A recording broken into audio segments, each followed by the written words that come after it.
Cerita ini hanya sebuah kisah cerita kehidupan yang terjadi pada umumnya, tidak bermaksud untuk menyudutkan atau menyinggung pihak manapun juga. Salam smart people. Halo pelanggan setia toko jam Gunung Mas, kembali lagi dengan Gumaca Gunung Mas bercerita. Kali ini Gumaca akan mengulas tentang cerita bullying, cuman gara-gara tampilan fashion kuliahnya seperti anak rumahan. Cerita ini datang dari mahasiswi namanya Kak Siska. Kak Siska ini kuliahnya di Jogja, semester awal, umurnya ini sekitar 20 tahunan. Asal Kak Siska ini dari Bandung. Kak Siska ini dikenal sebagai orang yang pendiam dan bisa juga dibilang cerdas. Berteman pun Kak Siska ini pilih-pilih loh, gak sembarang orang bisa jadi temennya. Karena Kak Siska ini sempat punya trauma di masa lalu. Traumanya ini karena beberapa tahun yang lalu Kak Siska mempunyai teman yang toksik, yang hanya memanfaatkan kepintarannya saja, lalu pergi meninggalkan Kak Siska. Kembali ke topik awal ya, Kak Siska ini kalau kuliah tidak seperti teman-teman yang lain, pakai jam, tas yang bagus, sepatu kekinian, ataupun perhiasan. Di suatu ketika ada kakak tingkat atau yang biasa disebut cutting beserta gengnya mempergoki Kak Siska ini, lalu bilang, "Ih, kok culun banget sih, kayak anak rumahan, minimal ya dandan dong." Kak Siska yang mendengar kalimat itu langsung kabur karena sakit hati mendengar perkataan cutting itu. Hampir setiap dia ke kampus, Kak Siska selalu ketemu dengan cutting itu. Cutting itu namanya Tasya dan geng yang selalu menghina Kak Siska. Padahal Kak Siska ini kan cari ilmu ya, bukan mau cari musuh. Tasya dan gengnya ini emang kekinian banget. Mereka itu selalu mengikuti tren yang lagi happening.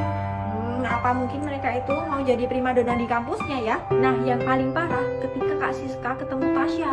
Tasya sampai bilang kalau Kak Siska ini gak pantas kuliah karena tampilannya gak seperti anak kuliahan. Tasya ini sampai pamer kemewahannya ke Kak Siska, seperti jam tangan, sepatu new edition, HP mahal, tas branded.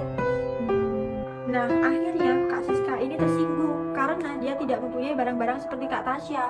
Akhirnya dia pun menabung untuk membeli barang-barang yang harus dia punyai. Nggak cerita, beberapa bulan kemudian uangnya udah terkumpul nih. Kak Siska langsung beli barang seperti tas, sepatu, dan aksesoris lainnya, dan juga pergi ke toko jam Gunung Mas untuk beli jam tangan. Karena menurut Kak Siska ini, toko jam Gunung Mas tuh recommended banget loh.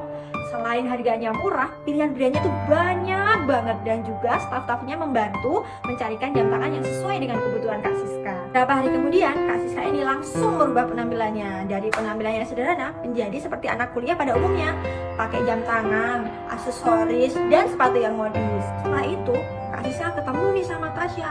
Tasya langsung bilang, ada anak baru nih. Oh, ini Siska ya, yang kayak anak rumahan dan culun. Sekarang udah berubah ya. Kak Siska pun mengelak. Emang kenapa? Gak boleh ya aku berubah seperti ini? Tahu nggak? Tasya langsung menghindar tanpa berbicara sedikit pun. Mungkin takut kalah saing ya. Kak Siska langsung masuk kelas nih. Tahu nggak? Teman-temannya pada kaget karena Kak Siska ini berubah menjadi cantik dan fashionable.